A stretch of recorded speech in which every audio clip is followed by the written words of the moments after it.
제가 한 번 1대1 줌 미팅을 하는데요.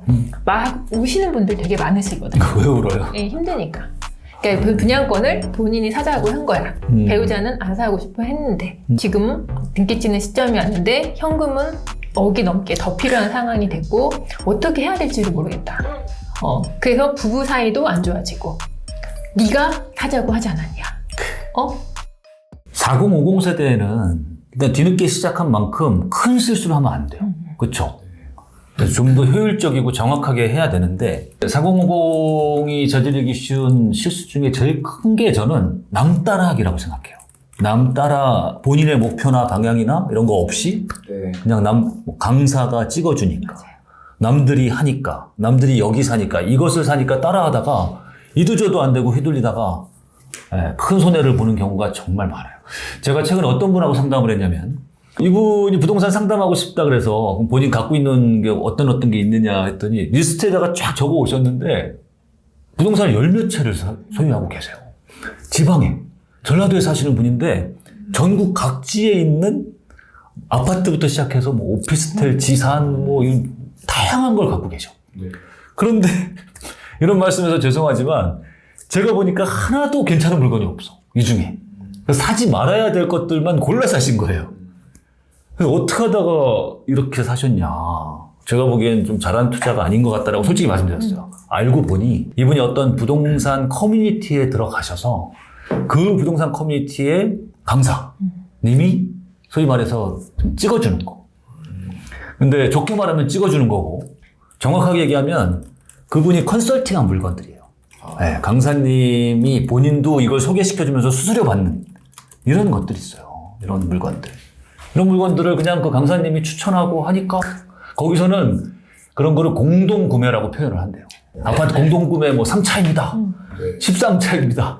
이러면서 하니까 그리고 뭐 공동구매하시면 15% 할인해 드립니다. 하니까 묻지도 않고 따지지도 않고 가보지도 않고 계약금부터 쏘는 거예요. 네. 심지어 거기 열 몇 채 사신 것 중에 절반은 아직도 안 가보셨더라고. 본인 물건을 사놓고도. 근데 이렇게 하시는 분들이 생각보다 너무 많더라. 이분은 이미 이 자산 손실을 엄청나게 많이, 그 중에는 팔고 싶어도 팔지 못하는 물건들이 거의 절반이고. 해서, 뭐 다른 것도 마찬가지입니다만, 정말 큰 돈이 들어가는 집, 부동산, 이런 것들은 철저하게 공부해서, 그리고 내 목표와 방향에 맞는 그런 것들을 잘 선별해서 투자를 하셔야 된다. 2030도 마찬가지고, 특히 4050은 이제 뭔가 첫 발을 잘못 내딛으면 그걸 만회하기가 쉽지 않은, 어떻게 보면 많은 나이도 아닌 또 어린 나이도 아닌 그런 느낌이거든요. 그래서 이렇게 뭔가 자신의 이 투자 방향성 또는 내 집 마련 목표 이런 것들이 어느 정도 이게 그 목표를 잡기 위해서는 좀 자기 자신을 먼저 좀 아는 필요성이 있습니다. 나 자신을 알아야 된다. 네, 나의 재정 상황 그리고 나의 뭐 성향 뭐 이런 것들 없이 그냥 뭐 좋은 투자를 했더라도 나의 성향이 안 맞고 내가 그 리스크를 감당할 수 없다면 제 아무리 강남을 보유하고 있어도 팔아야 하거든요, 이거는. 그래서 먼저 4050 세대에 있어서 뭐 투자를 한다든지 내 집 마련을 한다든지 하면 나를 좀 점검해보는 시간. 나의 뭐 자산, 나의 성향, 그 우리 가족과의 뭐 같은 이런 공동적인 목표 이런 것들을 조금 점검해보고 그 목표가 어느 정도 점검해본 이후에 이제 나의 나아갈 목표 뭐 이런 것들을 좀 먼저 세워봤으면 좋겠습니다. 지금 굉장히 중요한 얘기 하셨어요. 누구나 부동산 투자를 다 해야 되는 거 아니거든요. 그리고 누구나 다주택자가 될 필요도 없어요. 누구나 다 현금 흐름이 나오는 수익형 부동산을 투자할 필요가 없거든요. 정답은 나에게 맞는 것을 하면 되는 거거든요. 저는 그런 분들 되게 많이 봐요. 현금 흐름 나오는 수익형 해야 된다 해서 다가구 있죠, 다가구. 여러 채. 한 건물에 10세대, 20세대 있는.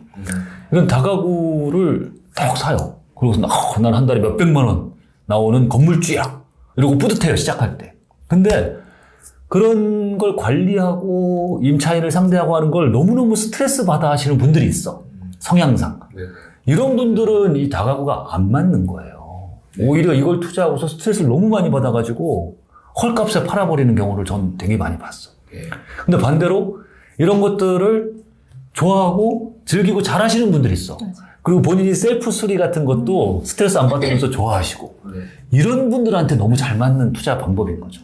네, 이렇게 부동산은 그 종류도 그렇고 뭐 개수도 그렇고 뭐 기간도 그렇고 본인에게 맞고 안 맞는 것들이 다 정해져 있어요. 네, 그래서 부동산 투자를 하기 전에 내가 어떤 쪽과 성향이 잘 맞는지를 스스로 셀프 점검하는 거 굉장히 중요한 사항이라고 생각을 합니다. 이런 거 안에서 최근에 그 가장 피해 많이 보신 분들이 다 그런 분들이에요. 뭐냐면 지식산업센터 유행하니까 다들 지식산업센터로 쭉 몰려서 그랬다가 지금 공실나고 문제 많이 생겼죠. 오피스텔이 좋다니까 묻지도 않고 따지지도 않고 오피스텔 쫙 몰려가. 그러니까 본인 성향과 본인 상황 생각하지 않고 남들이 좋다니까 따라간 사람들. 이런 분들은 결국에 큰 손해를 볼 수밖에 없어요. 그러니까 본질적으로 뭐냐면 나에게 맞는 투자를 하신 분들은 하락기라든지 이런 시기가 왔을 때 견딜 수 있다라는 거예요. 근데 유행을 쫓아가거나 나를 모르고 투자한 사람들은 그 기간을 견디질 못하고 헐값을 던질 수밖에 없거든. 한동안 또 막 분양권 엄청 유행을 많이 했잖아요. 맞아요. 그래서 분양권 투자하시는 분들이 분양권으로 수익이 나고 또 피 받고 팔고 하시다 보니까 이게 너무 재밌어서 너무나 과하게 분양권을 또 많이 사신 분들도 있으시거든요. 10개씩 사는 사람들도 맞아요. 있어요. 5개, 10개씩 이렇게 사신 분들이 진짜 있으신데 분양권을 살 때 제가 이제 한번 흐름을 끝까지 경험을 하지 않고 그냥 중간에 매도한 다음에 사고 매도한 다음에 사고 해보고 잘 그때는 팔리니까 1,000, 2,000, 5,000 이런 식으로 피를 받고 팔 수 있으니까 이게 너무 재밌어서 과하게 이제 사신 거죠. 사신 다음에 결국에는 분양권이라는 거는 중간에 팔리지 않았을 경우에는 등기를 쳐야 되는 시점이 어느 순간에는 오잖아요. 근데 그게 굉장히 먼 얘기라고들 생각을 하시거든요. 맞아. 2년 후, 뭐 이런 식으로 되니까 그 시기가 오기 전에 자기는 손 털고 나갈 수 있을 거라는 희망 회로를 이렇게 가지고 있다가 한꺼번에 많이 매수하신 분들이 지금 최근에 하나씩 다가올 때마다 죽을 것 같은 거예요, 막. 결국에는 이제 등기 치는 시점이 오니까 나 이제 마피로 막 나오잖아요. 네. 마피로 던지고 결국에는 해결이 안 되니까 또 제가 한 번 1대1 줌 미팅을 하는데요. 막 우시는 분들 되게 많으시거든요. 왜 울어요? 네, 힘드니까. 그러니까 그 분양권을 본인이 사자고 한 거야. 배우자는 안 사고 싶어 했는데. 그랬는데 지금 등기 치는 시점이 왔는데 현금은 억이 넘게 더 필요한 상황이 됐고 어떻게 해야 될지를 모르겠다. 그래서 부부 사이도 안 좋아지고 네가 사자고 하지 않았냐. 그때 당시에는 잘 될 것 같으니까 가족을 위해서 한 일이기는 해도 끝에 가면 그렇게 될 수 있거든요. 그래서 또 이제 투자할 때 진짜 중요한 것 중에 하나가 가족이 마음을 잘 맞추고 가는 게 너무 중요한 것 같아요. 내가 의견을 계속 밀어붙인다고 해서 그게 끝까지 잘 되라는 법은 없거든요. 그럴 경우에는 이제 둘이 또 혹은 가족이 잘 협의가 돼서 진행이 돼야 되는데 근데 이런 사례들이 진짜 많아요. 그래서 1대1 줌 미팅하면서 고통받고 그러시는 분들도 진짜 많으시더라고요. 작년 연말 올해 상반기 정도가 가장 힘든 시기가 아닌가라고 생각이 들어요. 그래서 힘들어하시는 분들 조금만 더 버티시고 이런 일을 안 당하는 방법이 딱 하나 있어요. 뭐냐면 투자를 할 때 항상 최악의 경우를 생각하면서 투자해야 된다는 거예요. 최악의 상황이 오면 나는 죽는다. 이러면 하면 안 되는 거지. 그러니까 잘못된 투자로 본인과 가족을 사지로 내모는 이런 행위를 해서는 안 됩니다. 네. 이건 명심하셨으면 좋겠어요. 작년, 재작년 강의 시간에 쉬는 시간에 이제 질문을 많이 받잖아요. 그러면 한 40대 한 중반, 후반 이렇게 되시는 분들이 오셔서 지금 세금을 생각하지 않고 그냥 투자부터 먼저 덥석덥석 지른 거예요. 대부분 그렇지. 네네. 그러니까 어떤 문제가 발생했냐면 본인이 40대 중반이고 아직 무주택자라서 이제 내 집 마련을 하려고 하니 돈이 부족하니까 좀 작은 거를 투자를 해서 돈을 불리고 나서 내 집 마련을 하고 싶은 거예요. 그래서 지방의 소액으로 돈이 처음에 별로 없으니까 2천, 3천 이렇게 몇 채를 하고 나서 이제 내 집 마련을 하려고 하다 보니까 우리 지금 취득세가 3주택부터는 8%, 4주택부터는 12%잖아요. 바로 12%가 되어 있는 거예요.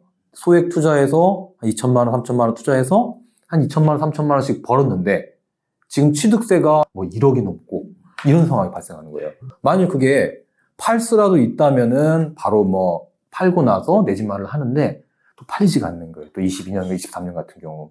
네. 그래서 처음에 투자를 시작하시는 분들이 뭔가 막 빨리 투자하고 싶고, 빨리 경험해보고 싶고, 막 실력을 쌓고 싶은 마음에 그냥 막 덜썩덜썩 먼저 투자부터 하는데, 아까 우리가 앞서서도 얘기한 것처럼 나의 성향이 뭔지, 나는 먼저 내 집 마련을 좀 작게라도 하더라도 상급지 갈아타기를 할 것인지, 아니면 나는 투자자로서 채수를 쭉 늘려가면서 나중에 내 집 마련을 할 것인지, 이런 부분들도 처음에 어느 정도 맞춰가고 계획을 잡고 시작하는 게 매우 중요한 것 같습니다.